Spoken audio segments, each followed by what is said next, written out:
Hi, I'm Peggy and Salz. We are live at Mobile Growth Summit. I'm pleased to collaborate with these guys. They have a great show going on, and we have live podcasts all day long. Movers, shakers, visionaries, we're doing it all. We're mixing it up. My guest right now, Tanya Sardana, CEO of Flyshot. At first, before I thought, welcome you to the show, I thought, oh, I got to check this out. But you're a very new company, which is very exciting because you're in a space where I'm hearing so much at the event today and over the last 2 days, influencer marketing. I thought it was out. I thought it was been there, done that because we couldn't account for it. But you're telling me about Flyshot. What are you doing to make influencer marketing sort of ready for prime time again? Absolutely. That's a great question. And, I can attest to the fact where it was out and about. I used to be an advertiser at L'Oreal running these multi-million-dollar influencer campaigns. And there was no way that we could actually attribute any form of conversion or figure out a ROAS because, we were using vanity metrics, likes, comments, and followers. What does that even mean? And, so people buy those. Yeah, advertisers buy those. And people, to buy those, yes, of course, I can go online and buy, 10,000 subscribers for $500, and people don't realize there's more fraud in influencer than there is in mobile. So what are we doing to stop this, right? So really, as a performance advertiser, what the type of data that I require from my Facebook campaigns, from other channels, is conversions. I want to see installs are fine. We know 1 in every 6 installs is an LTV of 0, so that's okay. But I want to drive in-app purchases. I want to drive revenue, right? That's the holy grail of my bottom line in terms of attribution as to what I want. So CPA-driven model with influencer marketing, marrying that and having the tech to bring them together. Absolutely. And the tech is very unique. So the company is new, and what we've done is invented a user flow. It's patented, patent pending, and about to be patented. And what it does is that instead of using links, which have a user flow that does not allow for a high conversion rate, right? Because you can, put a tracker inside a link today, put it in your bio, put it in your description, point to it, and get some conversions, but the user flow is broken. So what we've done is invented this user flow where we're encrypting the visuals, the images and the videos of the influencers with data related to in-app purchases. And through means of taking screenshots and photos of this content by the users, they're driven inside apps and made to convert. So they are the link. They're the missing link. It's my interaction. Exactly. It's your interaction. So there's no click anymore.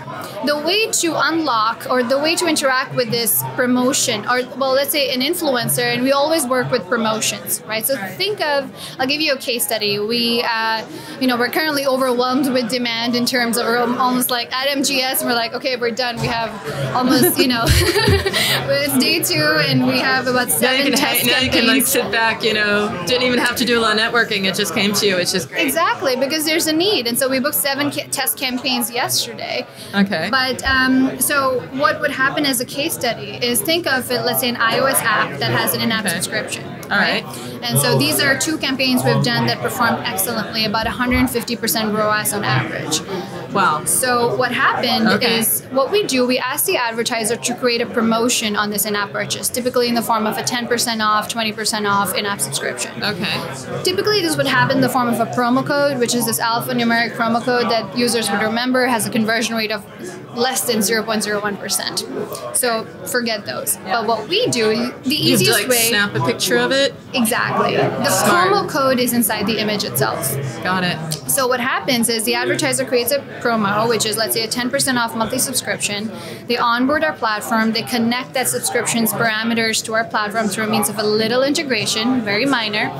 And then they are essentially creating a campaign where they invite influencers, create their brief, and those influencers get an email from us saying that this brand would like to sponsor you. Yeah. We've done a platform partnership with one of the leading influencer databases in the market. So we're not an influencer platform, but we've built the technology to monetize it. To fit that all together, to be that missing link. It sounds a little bit like a really smart spin on what QR codes were supposed to be. Similar.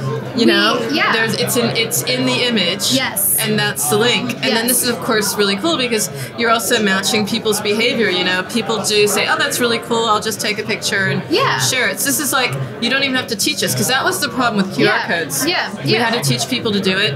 You had to give them a software to do it. They weren't going to do it. I mean, I'm not dissing them. They do work in some places, right? But that's very smart. Is this your IP? You thought of this personally? I mean, you're CEO, so. Did you take credit for that too? Or? Oh yeah. We're you know, me and my CTO were listed as the inventors in the patent. Okay. And so, you know, in the means of taking a screenshot, when you said that action is always contained as a call to action in every post by an influencer. It's either take a screenshot or take a photo of the image, and photo works with QR codes. And so what happens is we've invented this thing called a social promotion window. And what this does is, so let's say that you're a user and you see this Instagram post of the girl saying, and this is a campaign we're doing with Headspace currently. It's the girl says, hey, take a screenshot of my photo to unlock 10% off your in-app subscription. So the incentive is a 10% off. You're like, oh, I want that. You take a screenshot. Let's say you're a new install. You open Headspace and you see this beautiful window. I'll send you the graphics so you can put this in the video. Yeah, absolutely. And it says, screenshots and photos, a new way to apply promotions. Just give access to photos and the promo will be redeemed automatically. You see the same screenshot of the influencer that you just took a photo of, so you're reaffirmed as to why you did that. And then you click on scan for promos. We asked you for access to your camera roll. It's a one-time permission. And after that, we send you an alert saying, nice screenshot. You just unlocked 10% off your monthly subscription. That is so seamless. That is so smart. And so this in-app alert, now it also says, go sign up now before you redeem it. And so you're getting me not just to have that promo, but to like go in full. Exactly, and go and explore the app. So we're driving you to the conversion. And so sign up in this case is a preliminary event that we're also tracking and attributing to the influencer. And finally, when the influencer does the sign up, we send another alert saying, oh, now you finally unlocked that 10% off. It's a iOS alert, cancel buy, iOS purchase. Click on buy, that in-app purchase ID is tracked by us, and we report the data. And now we can say this influencer drove $52,382 to be that precise of in-app purchase. That's what a marketer wants to hear, because that was the problem with influencer marketing. It was like, this is not trackable. I mean, a tracking link, great, but I mean, I can't really account for this. Exactly. And the other thing that's really interesting about this, I'm just thinking off the top of my head, is I can imagine some app marketers coming to you just because they want to get a better feel around incremental value of what they're doing. So this is like the best test. Absolutely, it's a great test. It's like, I can actually see, I did X, this is the increase. I'm not paying twice for these people. They really only came in once. Yes, absolutely. Absolutely. And it's CPA based, right? Okay. So we're giving free installs, no CPI. Okay. And whenever the events happen, so in this case a sign up and then in an app purchase, we're charged for those events. So there's almost no risk for an advertiser to get started. So they must be banging down the door. How many, name some interesting companies that you've had for clients. Well, so we have Pixar, Checkout 51, Drop. Okay. These are all companies. Checkout 51, Drop. They signed letters of intent while we were still in development. So, 9-month-old company. I was going to say 9 months. 9 months. We've been sprinting. A flying start. Oh my God, I don't sleep. We could do a show about like how you just keep it going, because it's incredible. What are you noticing also about the influencer community? Because in a way, this is very cool, because even people who don't have a certain cool factor can say, hey, I could get involved because I have my niche audience. I can make this work. I mean, theoretically, I can make it work, right? Yeah. Check out our podcast, take this image, get something going, because there are micro influencers. You don't have to think about the size anymore, or do you think about nano and micro and all that stuff? That's a great question, because you know what? The size doesn't matter, because if you look at the engagement rate that's currently used as the performance KPI, what is the engagement rate? It's the number of likes plus comments. It's a popularity contest. Exactly, over the number of followers. It's an equation. Right. And each one of those variables can be faked, bot. Yeah. So on the other hand, we have something like the conversion rate, which truly is denominated by real transactions, real mobile transactions. So a nano influencer may have a high conversion rate than a celebrity. And it's really about whether they're more genuine. I'm hearing that a lot. You want an influencer who identifies with the brand. Yeah. And might not be doing their own personal brand as well, Absolutely. And are their followers going to make a purchase or not? Yeah. It's very hard to predict that, because it's, are their followers going to make a purchase? Yeah. And so that KPI, conversion rate for influencers, has not existed in the past. And so our technology is able to give that. And not only for influencers, so we're pivoting this to any content. I was just going to say, you could do really any content. You could do like, you could do like any digital content, music, books. Yeah. You name any it. Organic branded bands content. will love you. Bands that are always complaining to me off the record about how they don't really feel at home on Spotify or other platforms. Sorry, but I mean that's a fact. If you're an indie, what do? Yeah. It's like democratizing access in a way to influencer marketing. It's also making it very legit. Yes. Pure KPIs, pure transactions. So what do you have, like a conversation now with a marketer? How does it sound? An app marketer, you're able to go to completely different way. I mean, what does the pitch sound like? You know what? I have realized that simply the statement, CPA campaigns for influencers, open source, it's enough. And you know what? I tested this. So Pixar and Skills, I sent them just a cold one-liner on LinkedIn and a few others that responded exactly the same way.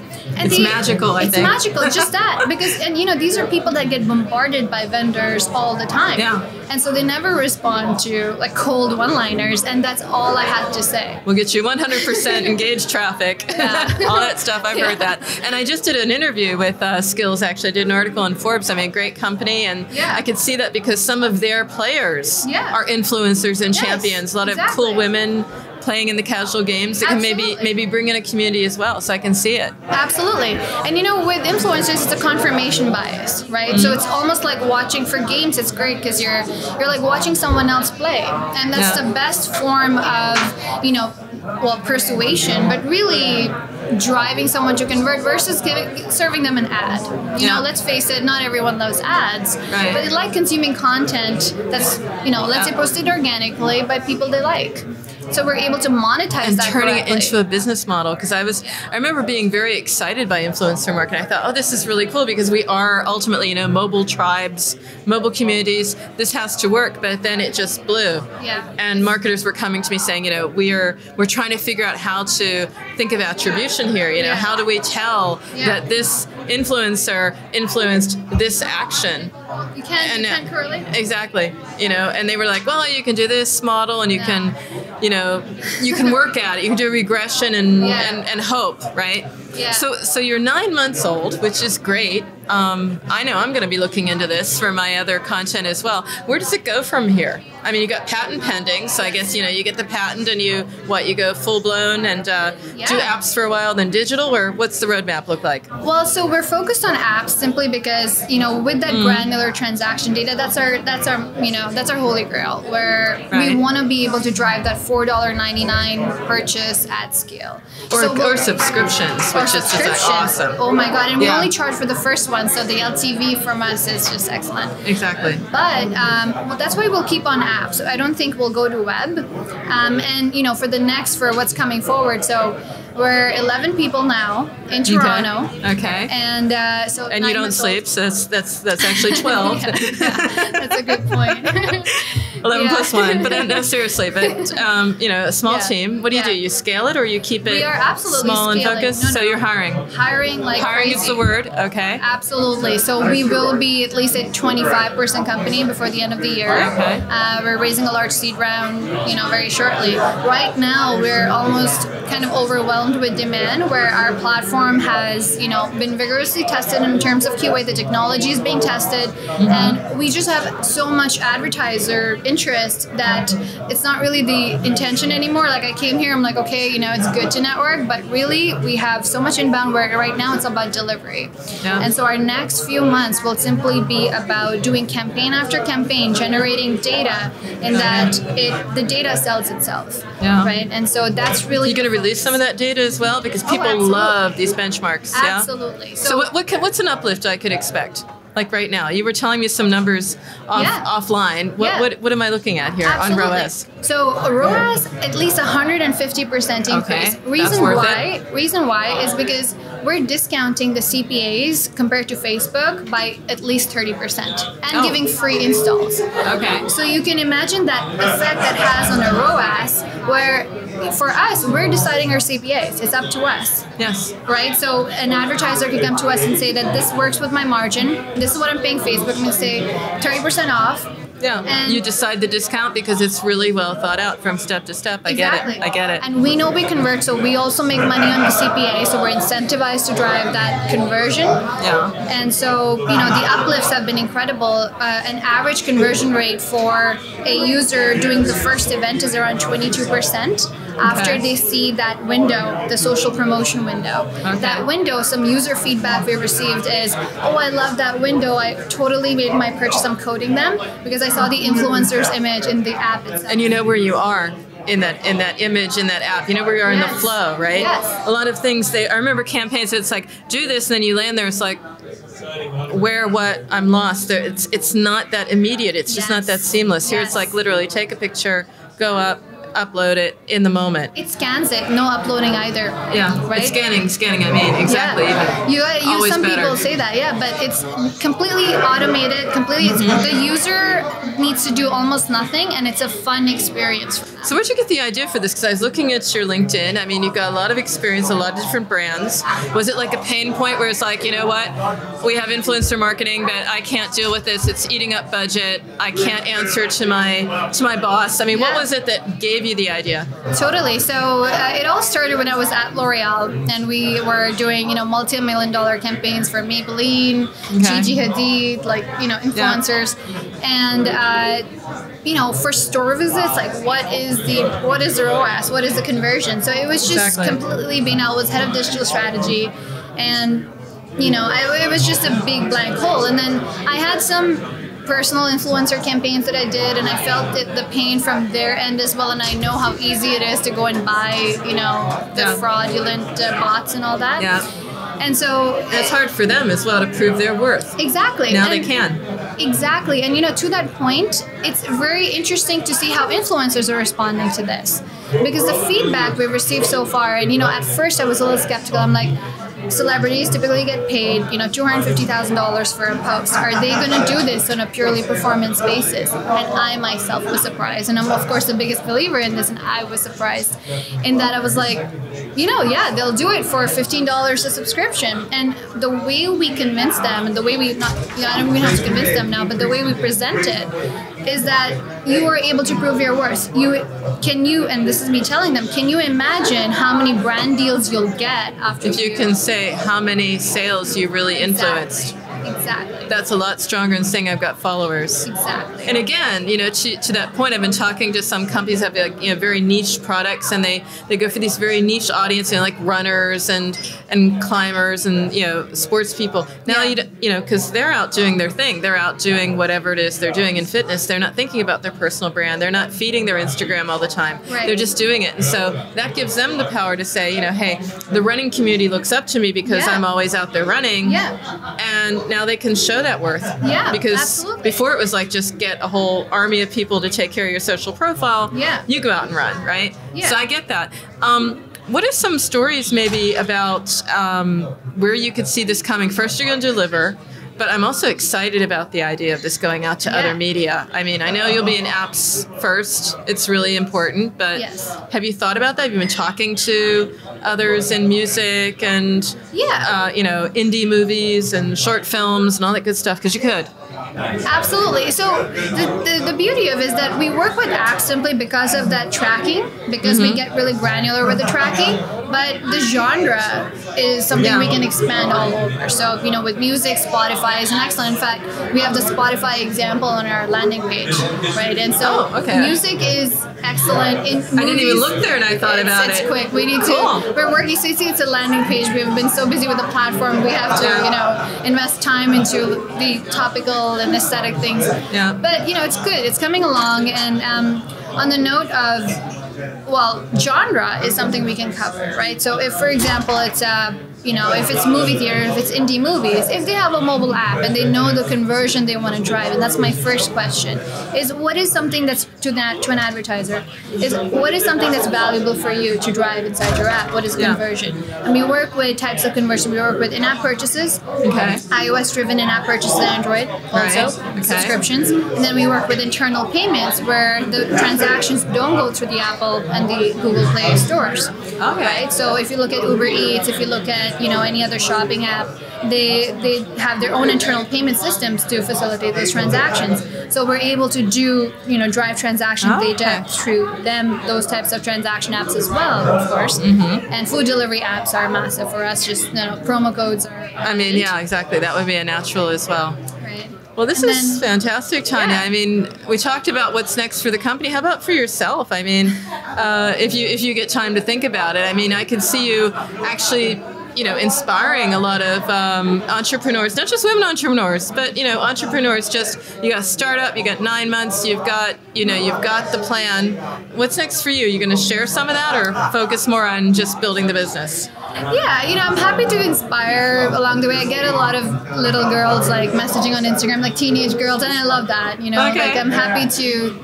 I believe in leading by example, so I'm never going to go out of my way to do it. But if they want to follow my journey, then I'm happy to actually do it and execute, right? And actually build something that's valuable. And so the next year for us is really, growing the company, growing the business, proving ourselves and establishing ourselves as a reputable marketer, reputable vendor for and making it possible that we really take influencer marketing to the next level and take it seriously. That is something. So we're completely disrupting this industry. I'm very excited about that. Well, you look like someone who could disrupt the industry. So absolutely. Tanya, it's been a joy to make your acquaintance. I'll be watching your company. I know I watch companies, and I know when I see something and this is bringing new interest and energy back to influencer marketing, I know that I could be connecting with you in the short term, just to see what's going on. Just check in, see what you're up to. I'd love to do that again. Thanks for being on the show. I would love, to keep in touch with you. You're the best. So. Oh, well, thank you. Thank you so much. Thank you so much. It's a pleasure, Tanya. Likewise. Good luck. And thank you from Mobile Growth Summit. I'm Peggy and Salz, and we're live. Come on down.